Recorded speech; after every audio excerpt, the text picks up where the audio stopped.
Hello students, welcome back to Taiyari online. आज हम यही ठैया झुलनी हिरानी हो रामा का अगला पार्ट देखेंगे। अगले पार्ट की कहानी को पढ़ने से पहले हम संक्षेप में पहले पार्ट के बारे में जान लें कि पहले पार्ट की कहानी में क्या क्या हुआ, ताकि अगले पार्ट की कहानी को समझने में आपको मज़ा आए, यानी आपको आनंद आए। अब देखिए पिछले पार्ट में क्या हुआ। टुन्नू कहाँ गया था? दुलारी के घर, और वह दुलारी के लिए एक उपहार ले गया था। उपहार क्या था? तो देखिए दुलारी के लिए वह उपहार में खद्दर की धोती ले गया था और उसने दुलारी को वह उपहार भेंट की।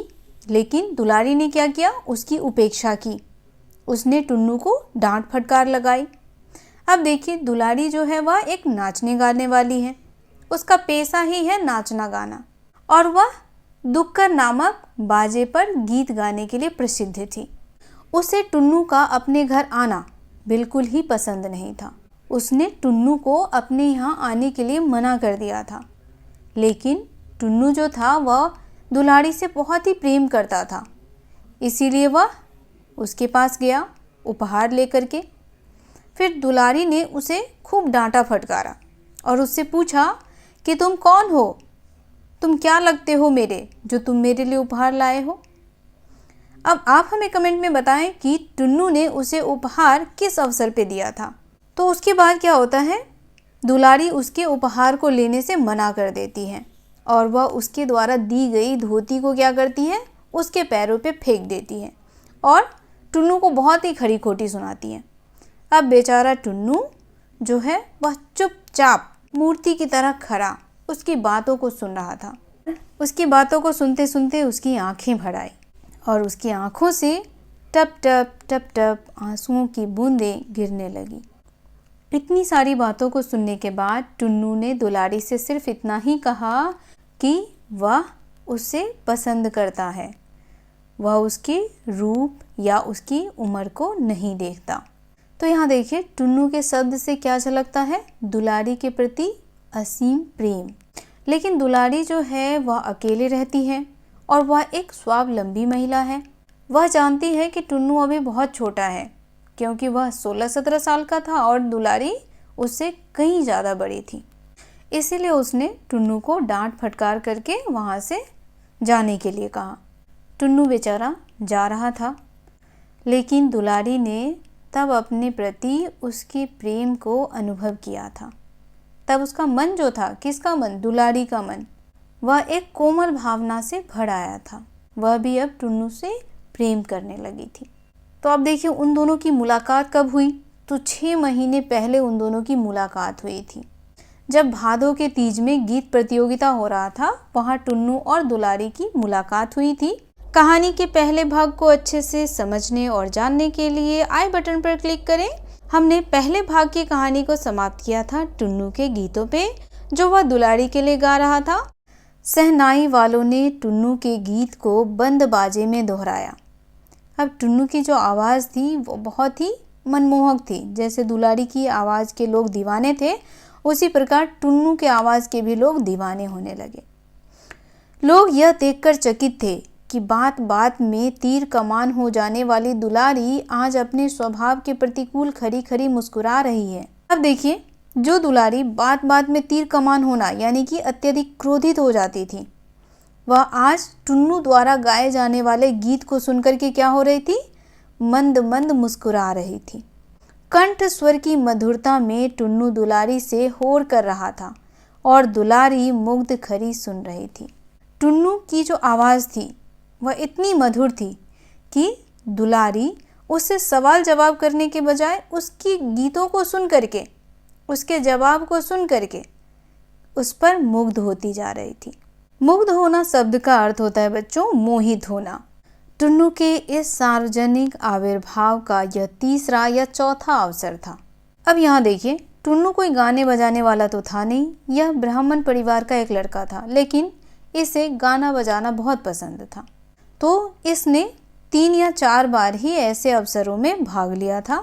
उसके पिता घाट पर बैठकर और कच्चे महाल के 10-5 घर यजमानी से सत्यनारायण की कथा से लेकर श्राद्ध और विवाह तक कराकर कठिनाई से गृहस्थी का नौका खे रहे थे। उसके पिता जो थे या उसका परिवार जो था वो बहुत ही गरीब था। उसके पिता जैसे तैसे परिवार का भरण पोषण करते थे। क्योंकि वह पंडित थे तो पूजा पाठ, श्राद्ध, विवाह इन सारे कार्यों को करते थे और उससे जो पैसे मिलते थे उससे वो अपने परिवार का निर्वाह कर रहे थे। परंतु पुत्र को आवारों की संगति में शायरी का चस्का लगा। अब देखिए, पिता जो है वो बहुत ही मेहनती है और बेटा है क्या, निठल्लू, बेकार। आवारा कहने का अर्थ है यहाँ पे जो किसी काम का नहीं होता, फालतू में अपने टाइम को बर्बाद करता रहता है। तो पिता बेचारा मेहनती था, जैसे तैसे अपनी गृहस्थी की नौका को खे रहा था, यानी गृहस्थी चला रहा था। और पुत्र को कोई मतलब ही नहीं था, वह आवारागर्दी करता था, यानी बेकार में अपना समय बर्बाद करता था। अपने घर गृहस्थी में उसका कोई योगदान नहीं था। उसने भौरो हेला को अपना उस्ताद बनाया और शीघ्र ही सुंदर कजली रचना करने लगा। अब देखिए, टुन्नू के जो गुरु थे वो कौन थे, वो थे भौरो हेला। कजली के बारे में तो आपको बता ही दिया है। कजली क्या है, एक लोकगीत है। तो टुन्नू ने भौरे हेला को क्या बनाया, अपना उस्ताद। वह उसी से कजली गाना सीखा था। वह पदात्मक प्रश्नोत्तरी में भी कुशल था और अपनी इसी विशेषता के बल पर वह बजरडीहा वालों की ओर से बुलाया गया था। अब देखिए, टुन्नू जो था वह किस में योग्य था, कुशल था, तो पदात्मक प्रश्नोत्तरी में। अभी आगे हमने पढ़ा है कि दुलारी और टुन्नू के बीच क्या हो रहा है, एक प्रतियोगिता हो रहा है। कैसी प्रतियोगिता है, तो वह पद्यात्मक प्रश्नोत्तरी का प्रतियोगिता है, जिसमें टुन्नू उसके सवालों का जवाब दे रहा है। किसके, तो दुलारी के, और दुलारी टुन्नू के। अब आगे देखिए, उसकी शायरी का बजरडीहा वालों ने वाह वाह का शोर मचाकर सिर पर आकाश उठा लिया। अब देखिए, टुन्नू जब भी शायरी करता तो बजरडीहा वाले जो थे वह उसकी शायरी को बहुत ही सम्मान देते थे। खोजवा वालों का रंग उतर गया। खोजवा वालों की तरफ से कौन थी, दुलारी थी। तो अब खोजवा वालों को लगा कि दुलारी जो है वो टुन्नू से हार जाएगी। आगे देखिए, टुन्नू का गीत भी समाप्त हो गया। पुनः दुक्कर पर चोट पड़ी। अब देखिए, दुक्कर शब्द का अर्थ होता है शहनाई के साथ बजाया जाने वाला तबले जैसा एक बाजा। क्या होता है दुक्कर का अर्थ? दुक्कर शब्द का अर्थ होता है शहनाई के साथ बजाया जाने वाला तबले जैसा एक बाजा। ठीक है, तो अब दुक्कर पर चोट पड़ी। अब देखिए क्या होता है, शहनाई का मधुर स्वर गूंजा। अब दुलारी की बारी आई। उसने अपनी दृष्टि मत बेवल बनाते हुए टुन्नू के दुबले पतले परंतु गोरे गोरे चेहरे को भर आंख देखा और उसके कंठ से छल छल करता स्वर का सोता फूट निकला।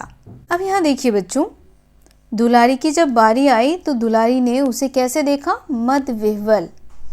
मद विह्वल शब्द का अर्थ होता है काम वासना के बसीभूत। वह बहुत ही प्रेम भरी नजरों से टुन्नू को देख रही थी। उसके दुबले पतले शरीर और गोरे गोरे चेहरे को भर भर आंखों यानी उसे निहारती जा रही थी। और फिर उसने एक लोकगीत गाया। अब देखिए, टुन्नू के गीत के जवाब में दुलारी भी गीत गाती हैं। अब वह कौन सा गीत गा करके टुन्नू को क्या कहती है वह देखिए। कोढ़ियल मुहबे ले बकोट तोर बाप त घाट अगुरलन, कौड़ी कौड़ी जोट बटोरलन, तैं सरबौला बोल जिंदगी में कब दिखले लोट, कोढ़ियल मुहबे ले बकोट। अब देखिए यहाँ पे कोढ़ियल शब्द का अर्थ होता है बच्चों कोढ़ी या आवारा, हम जिसे कहते हैं जो किसी काम का नहीं होता है उसे कहते हैं कोढ़ियल। तो दुलारी यहाँ टुन्नू को कोढ़ियल कह रही है और कह रही है कि मैं क्या करूँगी, तुम्हारे मुंह को बकोट लूँगी। बकोटना यानी कि नोच लूँगी। उसके बाद कहती है तोड़ बाप, यानी तुम्हारे पिता जो हैं वह क्या करते हैं, घाट को अगोरते हैं। घाट यानी नदी का किनारा, उसको अगोरते हैं। अगोरना यानी उसकी रखवाली करते हैं। और उससे वह कौड़ी कौड़ी जोड़ बटोरलन। अब वह कहती है कि तुम्हारे पिता तो कौड़ी कौड़ी जोड़ करके अपने परिवार का निर्वाह कर रहे हैं। तुमने कब अपनी ज़िंदगी में लौट देखा। जिंदगी शब्द का अर्थ होता है बच्चों जिंदगी। और लोट शब्द का अर्थ होता है रुपया पैसा। तुमने कब अपनी जिंदगी में इतना रुपया पैसा देखा। कोढ़ियल मुँहबे ले बकोट, कहती है कि कोढ़ी आलसी, मैं तुम्हारा मुंह जो है वह नोच लूंगी। अब बजर डीहा वालों के चेहरे हरे हो चले। वे वाहवाही देते हुए सुनने लगे। दुलारी गा रही थी, तुझे लोग आदमी व्यर्थ समझते हैं। तुझे लोग क्या समझते हैं? व्यर्थ आदमी समझते हैं, किसी काम का नहीं है तू। तो वास्तव में बगुला है। क्या है? बगुला। बगुले के पर जैसा ही तेरे शरीर का अंग है। अब बेचारा टुन्नू लंबा पतला दुबला और गोरा था, तो यहाँ दुलारी उसे बगुला कह देती है और कहती है वैसे तू बगुला भगत भी है। बगुला भगत कहने का अर्थ है कि किसी का नकल उतारने वाला, तो वहाँ उसे नकलची भी कहती है। उसी की तरह तुझे भी हंस की चाल चलने का हौसला हुआ है।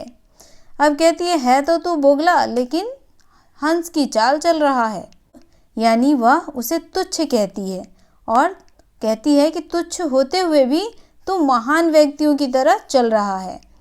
और कहती है परंतु कभी ना कभी तेरे गले में मछली का कांटा जरूर अटकेगा और उसी दिन तेरी कलई खुल जाएगी।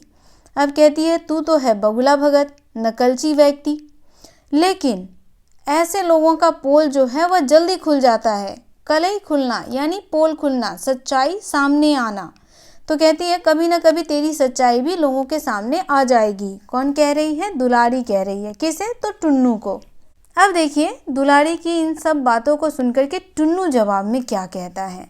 जितना मन माने गरियाब, ऐने दिलक तपन बुझाब, अपने मनक बिथा सुनाइब, हम डंके के चोट, रनिया ल परमेश्वरी लोट। अब देखिए, अब टुन्नू भी कम नहीं था, वह भी दुलारी के सवालों पे कई तरह से अलग अलग तरीके से गीत गा गा करके जवाब देता है। अब कहता है दुलारी से वह कि तुम्हारा जितना मन करे मुझे उतना गरिया दो, यानी गाली दे दो, और अपने मन के तपन को बुझा लो, यानी तुम्हारे मन में, तुम्हारे दिल में जो क्रोध की ज्वाला जल रही है उसे बुझाओ। अपने मनक बिथा सुनाइब, और कहता है कि मैं तो तुमसे अपने मन की विथा सुना रहा हूँ, यानी अपने मन की बात कह रहा हूँ। हम डंके के चोट, और मैं ये सारी बातें जो हैं वह डंके के चोट पे कह रहा हूँ, लोगों के सामने कह रहा हूँ। रनिया ल परमेश्वरी रोट। इस पर सुंदर के मालिक फेकू सरदार लाठी लेकर टुन्नू को मारने दौड़े। दुलारी ने टुन्नू की रक्षा की। अब जो सुंदर के मालिक थे फेंकू सरदार, उसको टुन्नू के जवाब पर बहुत ज़्यादा गुस्सा आया और वह टुन्नू को मारने के लिए उठे, लेकिन दुलारी ने उन्हें रोक लिया। यही दोनों का प्रथम परिचय था। उस दिन लोगों के बहुत कहने पर भी दोनों में से किसी ने भी गाना स्वीकार नहीं किया। मजलिस बदमजा हो गया। अब इन सब चीज़ों के बाद क्या हुआ? जो महफिल सजी थी, अब ना तो टुन्नू गा रहा था और ना ही दुलारी गा रही थी। लोगों के मज़े जो थे वो किरकिरे हो गए। टुन्नू को विदा करने के बाद दुलारी प्रकृतिस्थ हुई तो सहसा उसे ख्याल पड़ा कि आज टुन्नू की वेशभूषा में भारी अंतर था। अब यहाँ देखिए, जब टुन्नू दुलारी के घर से चला गया तो दुलारी सामान्य हुई। प्रकृतिस्थ शब्द का अर्थ होता है सामान्य होना। वह सामान्य हुई और तब उसकी नज़र किस पर गई? टुन्नू की वेशभूषा पर। पहले की अपेक्षा टुन्नू में बहुत ज़्यादा बदलाव था। अब देखिए क्या बदलाव था। आवर वां की जगह खद्दर का कुर्ता और लखनवी दोपहिया की जगह गांधी टोपी देखकर दुलारी ने टुन्नू से उसका कारण पूछना चाहा था। अब यहाँ कह रही है कि टुन्नू में बहुत बदलाव था। जब उसने टुन्नू को देखा, उसके वेशभूषा को देखा, वह अरबवां यानी मलमल का जो कपड़ा होता है, पहले टुन्नू मलमल के कपड़े का कुर्ता पहनता था। जब वह दुलारी के घर उसे उपहार देने आया था तब उसने खद्दर का कुर्ता पहना था और लखनवी दोपहिया की जगह गांधी टोपी पहन रखा था। दुलारी इसका कारण उसे पूछना चाहते थे, लेकिन तब तक टुन्नू जो है वह वहाँ से चला गया था।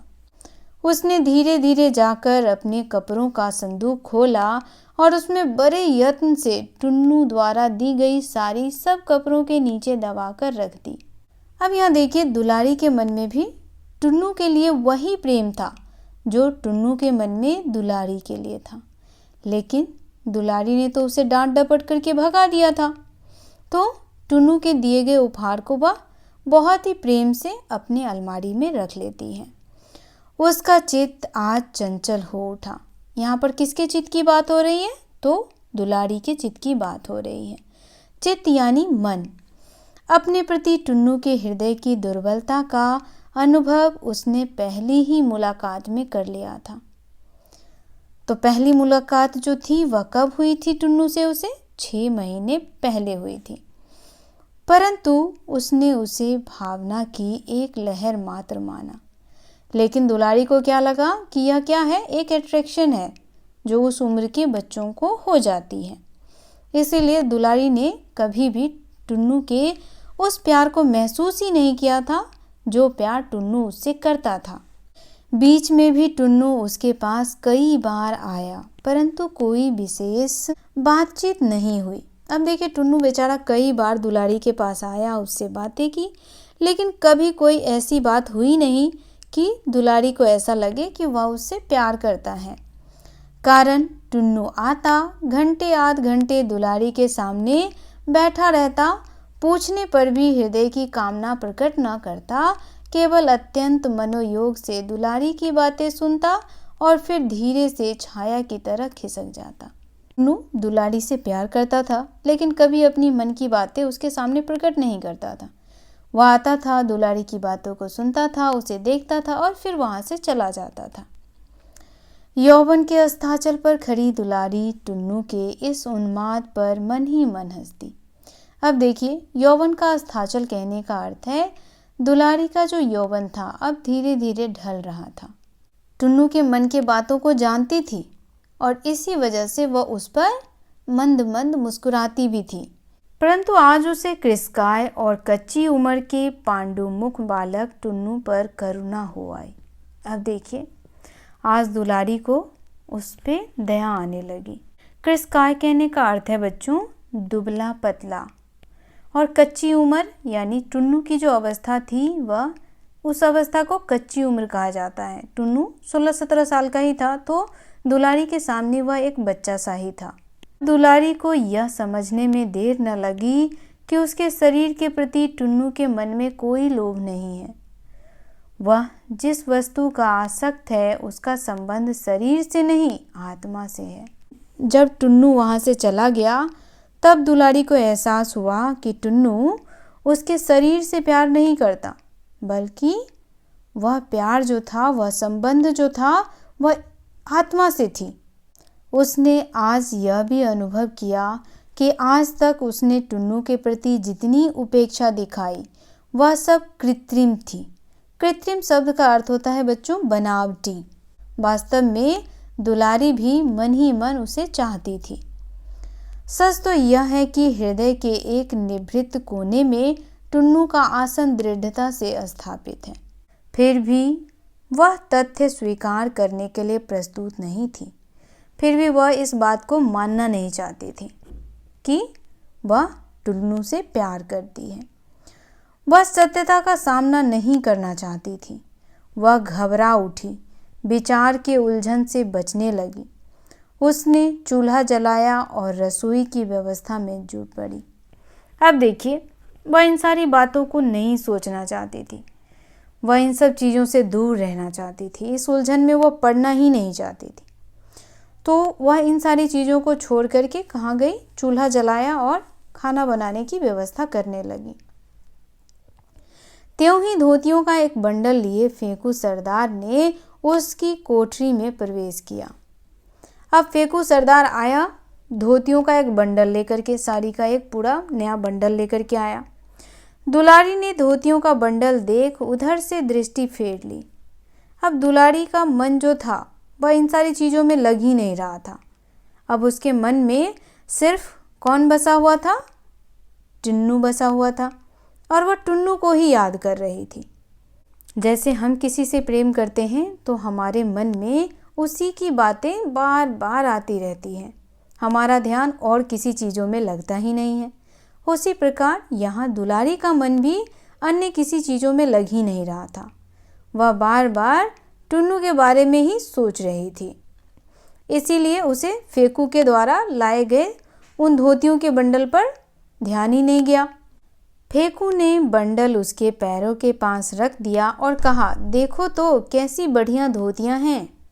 बंडल पर ठोकर जमाते हुए दुलारी ने कहा, तुमने तो होली पर साड़ी देने का वादा किया था, वह वादा तीज पर पूरा कर दूंगा। आजकल रोजगार बड़ा मंदा पड़ गया है, फेकू ने समझाते हुए कहा। दुलारी फेकू को उत्तर देना चाहती थी कि जलाने के लिए विदेशी वस्त्रों का संग्रह करता हुआ देश के दीवानों का दल भैरवनाथ की संकरी गली में घुसा और भारत जननी तेरी जय हो गीत की ध्वनि से उभय पार्श्व में खड़ी इमारतों की प्रत्येक कोठरी गूंज गई। एक बड़ी सी चादर फैलाकर 4 व्यक्तियों ने उसके चारों कोनों को मजबूती से पकड़ रखा था।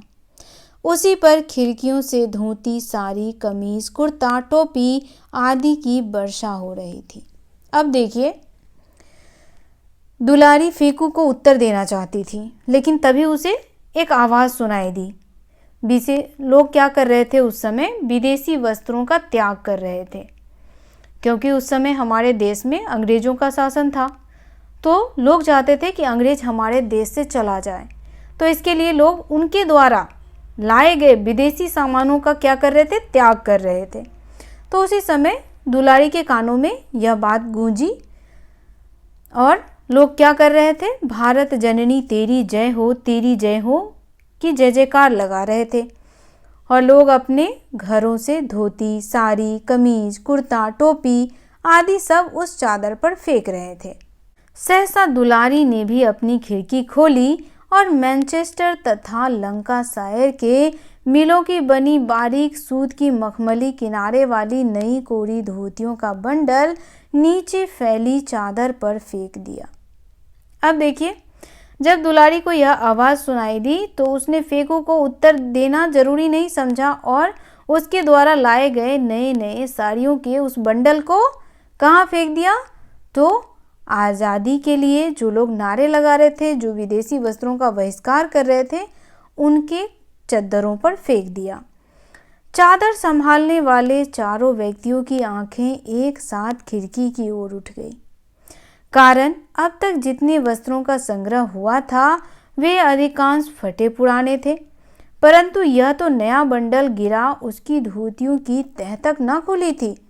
अब देखिए, अभी तक चादर पर जितने भी कपड़े, धोती, साड़ी, कमीज, कुर्ते, टोपी फेंके गए थे, सभी बहुत ही पुराने थे, लेकिन वह जो धोती के बंडल फेंके गए थे वह बिल्कुल नए थे। इसीलिए लोग उस तरफ देखने लगे जिस तरफ से यह बंडल गिरा था। चारों व्यक्तियों के साथ जुलूस में शामिल सभी लोगों की आंखें बंडल फेंकने वाले की तलाश खिड़की में करने लगी। त्यों ही खिड़की पुनः धड़ाके से बंद हो गई। जुलूस आगे बढ़ गई। अब देखिए, अब नई नई साड़ियों को देख करके लोगों को भी आश्चर्य हुआ और वह ऊपर की तरफ खिड़की की तरफ देखने लगे। तभी खिड़की बंद हो गई। जुलूस में सबसे पीछे जाने वाली खुफिया पुलिस के रिपोर्टर अली सागिर ने भी यह दृश्य देखा था। किसने देखा था? तो खुफिया पुलिसी रिपोर्टर जो थे अली सागिर, उसने यह सब देखा था। अपनी फर्राटी मूंछों पर हाथ फेरते हुए सजग नेत्रों से मकान का नंबर दिमाग में नोट कर लिया। इतने में ही ऊपर खिड़की का एक पल्ला फिर खुला और तुरंत ही पुनः धड़ाके से बंद हो गया। परंतु इसी बीच अली सागिर ने देख लिया कि किवाड़ दुलारी ने खोला था और एक पुरुष ने झटके से उसका हाथ किवाड़ के पल्ले पर से हटा दिया और दूसरे हाथ से पल्ला बंद कर दिया। उस पुरुष की आकृति में पुलिस के मुखबिर फेकू सरदार की उड़ती झलक देख पुलिस रिपोर्टर के रोबीले चेहरे पर मुस्कान की क्षीण रेखा क्षण भर के लिए खिंच गई। अब वह जो खुफिया पुलिस रिपोर्टर था अली सागिर, उसने फेकू सरदार को कहाँ देखा? दुलारी के यहाँ देखा। उसने तनिक हटकर चबूतरे पर बैठे बेनी तमोली के सामने एक दुवन्नी फेंक दी। तमोली शब्द का अर्थ जान लीजिए बच्चों। तो तमोली शब्द का अर्थ होता है तांबे के बर्तन बनाने वाले। और वह यह दुवन्नी क्यों फेंका था? क्योंकि वह उसे क्या बनाना चाहता था? वह उसे मुखबिर बनाना चाहता था, यानी गवाह देने वाला। फेकू सरदार की चौड़ी और पुष्ट पीठ पर सपासप झाड़ू झाड़ती तथा उसके पीछे पीछे धमाधम सीढ़ी उतरती दुलारी चिल्लाई, निकल निकल, अब मेरी देहरी ढांका तो दांत से तेरी नाक काट लूंगी। अब दुलारी जो थी वह फेकू सरदार पर बहुत ही गुस्सा हो गई। उसे झाड़ू से पीटते हुए बाहर निकाल दिया। उत्कट क्रोध से दुलारी के नथने फूल गए थे। उत्कट क्रोध कहने का अर्थ है वह अत्यधिक क्रोध में थी, जिस वजह से नथुने यानी नाक जो है वो फूल जाता है। अधर फरक रहा था और भौहें उसकी जो थी वह चढ़ाई थी। आंखों से ज्वाला सी निकल रही थी। फेकू के गली से निकलते ही उसने दरवाजा बंद कर लिया। उधर पुलिस रिपोर्टर से आंखें चार होते ही झेपने के बावजूद लाचार सा होकर फेकू उसकी ओर बढ़ा और इधर धीरे धीरे दुलारी आंगन में लौटी। आंगन में खड़ी उसकी संगिनियों और पड़ोसिनों ने उसकी ओर कुतूहल भरी दृष्टि से देखा।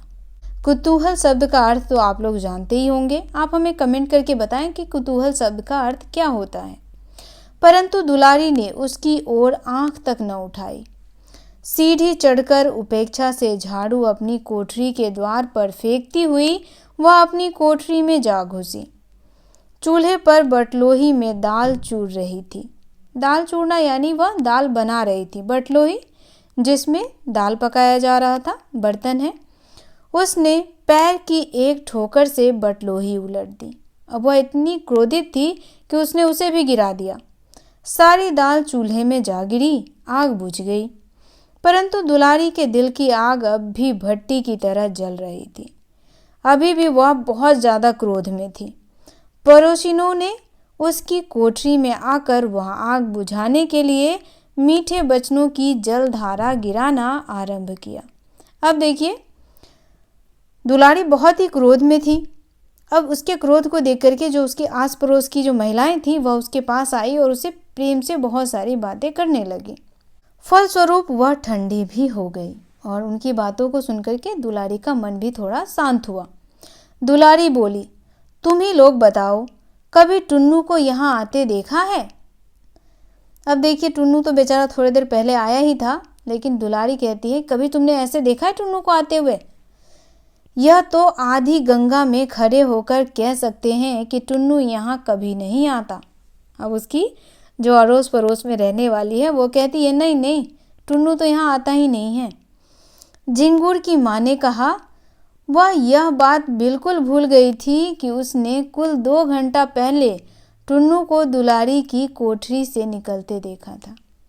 अब यह जो बात है वह कौन कह रहा था कि आधी गंगा में भी खड़ी होकर के कह सकते हैं कि टुन्नू यहाँ कभी नहीं आता। लेकिन टुन्नू जो है अभी 2 घंटा पहले ही दुलारी की कोठरी से गया था और यह उसने देखा था। किसने? तो एक बालक है झिंगुर, उसकी माँ ने। झिंगुर की माँ की बात सुनकर अन्य स्त्रियां होठों में मुस्कुराई, परंतु किसी ने प्रतिवाद नहीं किया। अब सब जानती थी ये बात, लेकिन फिर भी किसी ने कुछ कहा नहीं, चुपचाप मुस्कुरा रही थी। दुलारी पुनः शांत हो चली। इतने में कंधे पर जाल डाले 9 वर्षीय बालक झिंगुर ने आंगन में प्रवेश किया। अब उसी बालक की बात हो रही है जिसकी माँ ने दुलारी से कहा था कि टुन्नू तो यहाँ आता ही नहीं है। और आते ही उसने ताज़ा समाचार सुनाया कि टुन्नू महाराज को गोरे सिपाहियों ने मार डाला और लाश भी उठा ले गए। अब देखिए, किसने यह समाचार सुनाई? झिंगुर ने सुनाई कि टुन्नू को जो है वह सिपाहियों ने मार दिया है और उसकी लाश को उठा करके ले गए हैं। अब देखिए, इस समाचार को सुनने के बाद दुलारी का क्या प्रतिक्रिया होता है, उसकी क्या मनोदशा होती है। और कोई दिन होता तो दुलारी इस समाचार पर हंस पड़ती, टुन्नू को तो 2-4 गालियां सुनाती, परंतु आज वह संवाद सुन वह स्तब्ध हो गई। अब लेखक कह रहे हैं कि और कोई दिन होता तो दुलारी इस समाचार को सुनकर के हंसती, टुन्नू को और 2-4 गालियां देती, लेकिन आज जो है वो बहुत ही स्तब्ध थी, यानी बहुत शांत हो गई। आश्चर्य में पड़ गई कि अभी 2 घंटे पहले ही तो टुन्नू उसके यहाँ से गया है, यह कैसे हो गया। क्योंकि अब टुन्नू के लिए भी दुलारी के मन में वही भावना थी जो टुन्नू के मन में दुलारी के लिए था। उसने यह भी न पूछा कि घटना कहाँ और किस तरह हुई। कभी किसी बात पर न पसीजने वाला उसका हृदय कातर हो उठा। अब देखिए, किसी भी बात पर उसका हृदय पिघलता नहीं था। आज वह इस घटना को सुनकर, इस बात को सुनकर उसका हृदय जो है वह अंदर ही अंदर रो पड़ा। सदैव मरुभूमि की तरह धू धू जलने वाली उसकी आंखों में मेघमाला छा गई। उसने पड़ोसिनों की निगाह से अपने आंसुओं को छिपाने का कोई प्रयत्न नहीं किया। पड़ोसिनों की कर्कशा दुलारी के हृदय की यह कोमलता देख दंग हो गई। उन्होंने दुलारी के इस आचरण को बार बनिता सुलभ अभिनय मात्र समझा। बिट्टू ने दिल लगी भी की। अब देखिए, दुलारी जब रोने लगी तो पड़ोसिनों को क्या लगा कि यह क्या है, एक वार वनिता सुलभ अभिनय। वार वनिता सुलभ अभिनय कहने का अर्थ है बच्चों स्त्री के जैसा। अब क्या होता है, जब हम किसी के बारे में सुनते हैं, ऐसी दुखद घटना सुनते हैं, तो हमारी आंखों से आंसू स्वयं ही गिरने लगते हैं। तो पड़ोसिनों को भी यही लग रहा था कि यह उसके बारे में सुनी है, इसीलिए वह रो रही है। अब यहाँ पे उसकी एक पड़ोसिन बिट्टो ने उससे क्या की, दिल लगी कर ली। मुझे लुका छिपी फूटी आंख नहीं सुहाती। मैं तो आज तक जो कुछ भी किया सब डंके की चोट पर, दुलारी ने कहा। अब दुलारी कहती है कि मैंने कभी भी लुक छिप करके कोई ऐसा काम नहीं किया है कि मुझे किसी के सामने शर्मिंदा होना पड़े। जो भी किया है डंके की चोट पे किया है। वह उठी और सबके सामने संदूक खोल उसमें से टुन्नू की दी हुई आंसुओं के काले धब्बों से भरी खद्दर की धोती निकाल उसे पहन ली। उसने झिंगूर को बुलाकर पूछा, टुन्नू कहाँ मारा गया? झिंगूर ने बताया, टाउन हॉल। और जब वह टाउन हॉल जाने के लिए घर से बाहर निकली तो दरवाजे पर ही थाने के मुंशी के साथ फेकू सरदार ने आकर कहा कि दुलारी को थाने जाना होगा। आज अमन सभा द्वारा आयोजित समारोह में उसे गाना पड़ेगा। अब देखिए, जैसे ही दुलारी टाउन हॉल के लिए जाने के लिए तैयार हुई, वैसे ही फेकू सरदार आ गया और उसने कहा कि तुम्हें कहाँ चलना है? पुलिस थाने चलना होगा, क्योंकि वहाँ अमन सभा में एक प्रोग्राम आयोजित किया गया है जहाँ तुम्हें गाना है। अब दुलारी की स्थिति तो बहुत ही दयनीय थी, क्योंकि उसका प्रेमी टुन्नू मारा गया था। आगे देखिए, रिपोर्ट की कॉपी मेज पर पटकते हुए प्रधान संवाददाता ने अपने सहकर्मियों को डांटा, शर्मा जी, आप तो अखबार की रिपोर्टरी छोड़कर चाय की दुकान खोल लेते तो अच्छा था। संवाद संग्रह तो आपके बूते की बात नहीं जान पड़ती। भयभीत शर्मा जी ने गड्ढे में कौड़ी खोलती हुई अपनी आंखों से चश्मा उतार कर उसे कुर्ते से पोंछते हुए पूछा, क्यों, क्या हुआ? प्रधान संवाददाता ने खींचकर कहा, यह जो आप पन्ने पर पन्ना आलिफ लैला की कहानी से रंग लाए हैं, वह कहाँ छपेगा और कौन छापेगा? इस पर भी आपने कुछ विचार किया है? आपने जो लिखा है उसका आपके सिवा कोई और भी गवाह है? आज आपकी रिपोर्ट छाप दूं तो कल ही अखबार बंद हो जाए। संपादक जी, बड़े घर पहुंचा दिए जाएं। अपने संबंध में वार्ता होती सुनकर संपादक जी भी सजग हुए। उन्होंने पूछा, क्या बात है? यही शर्मा जी की रिपोर्टिंग पर झक रहा हूँ, और क्या? प्रधान संवाददाता ने कहा, पढ़िए। संपादक ने आदेश दिया। प्रधान संवाददाता ने रिपोर्ट की कॉपी शर्मा जी की ओर बढ़ाते हुए कहा, लीजिए, आप ही पढ़कर सुनाइए। वह शीर्षक भी पढ़ दीजिएगा जो आपने संवाद पर लगाया है। क्या शीर्षक है? अब देखिए, इन सभी घटनाओं को एक संपादक अखबार में छापना चाहता था, लेकिन उसके द्वारा तैयार की गई इस घटना को जो हेड संपादक थे उसने कहा यह बेकार बातें हैं, यह सब कौन पढ़ता है। और उसका शीर्षक क्या दिया था उस संपादक ने, वह देखिए। उसका शीर्षक दिया गया था यही ठैया झुलनी हैरानी हो रामा। झेप भरी मुद्रा में शर्मा जी ने कहा और फिर धीरे धीरे वह रिपोर्ट पढ़ने लगे। अब भाई ये तो तैयार किया था शर्मा जी ने। अब शर्मा जी अपनी नज़रों को छुपाते हुए रिपोर्ट को पढ़ने लगे। अब देखिए उन्होंने क्या रिपोर्ट तैयार की थी। कल 6 अप्रैल को नेताओं की अपील पर नगर में पूर्ण हड़ताल रही। यहाँ तक कि खोमचे वालों ने भी नगर में फेरी नहीं लगाई। सवेरे से ही जुलूसों का निकलना जारी हो गया था। जो जलाने के लिए विदेशी वस्त्रों का संग्रह करता जाता था, ऐसे ही एक जुलूस के साथ नगर का प्रसिद्ध कलजी गायक टुन्नू भी था। उक्त जुलूस जब टाउन हॉल पहुंचकर विघटित हो गया तो पुलिस के जमादार अली सागिर ने टुन्नू को जा पकड़ा और उसे गालियां दी। गाली देने का प्रतिवाद करने पर जमादार ने उसे बूट की ठोकर मारी। चोट पसली में लगी। वह तिलमिलाकर जमीन पर गिर गया और उसके मुंह से एक चुल्लू खून निकल पड़ा। पास ही गोरे सैनिकों की गाड़ी खड़ी थी।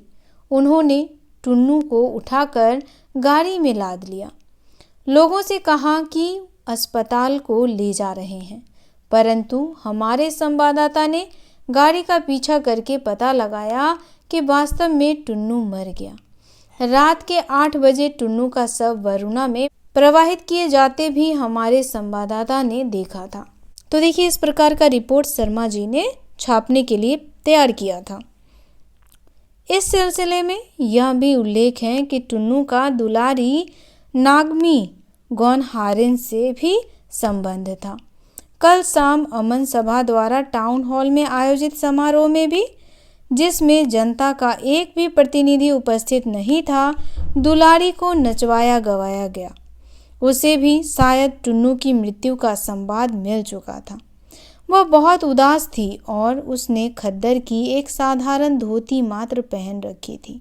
सुना जाता है कि उसे पुलिस जबरदस्ती ले गई थी।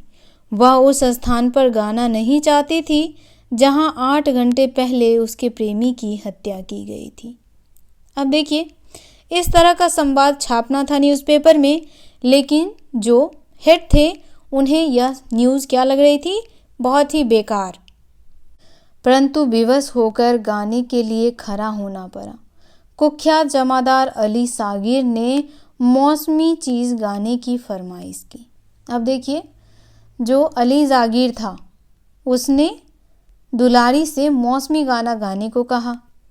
दुलारी ने फीकी हंसी हंसकर गाना प्रारंभ किया।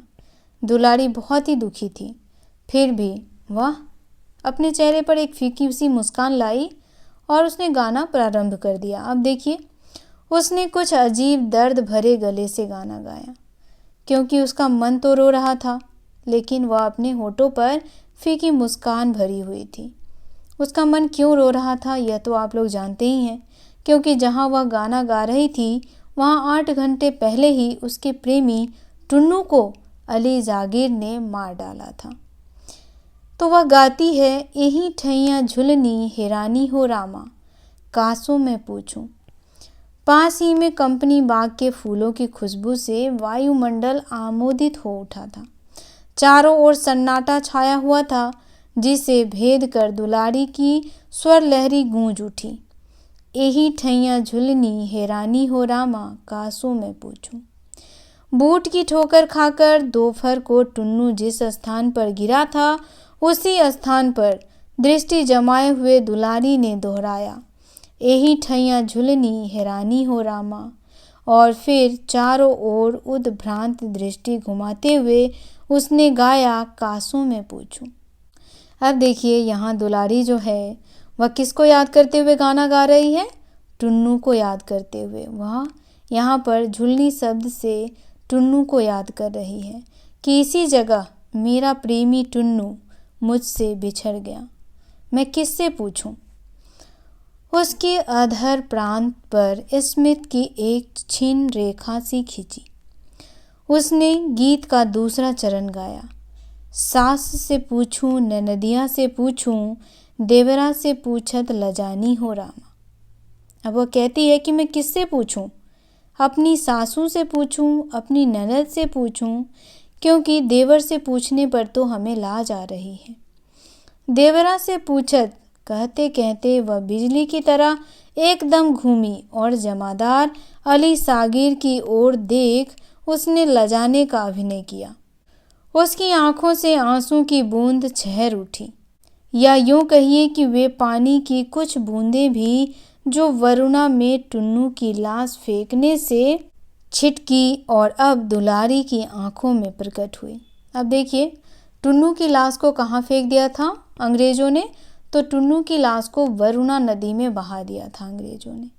तो अब यहाँ लेखक कह रहे हैं कि वह नाचते नाचते क्या हुआ, जो वो गाना गा रही थी, नाच रही थी, तो अचानक से उसकी आंखें भर आई और लेखक कह रहे हैं कि वो आंखों में जो पानी है वह वरुणा नदी का पानी है, क्योंकि उसके प्रेमी टुन्नू को वरुणा नदी में बहा दिया गया था। वैसा रूप पहले कभी भी न दिखाई पड़ा था, आंधी में भी नहीं, समुद्र में भी नहीं, मृत्यु के गंभीर आविर्भाव में भी नहीं।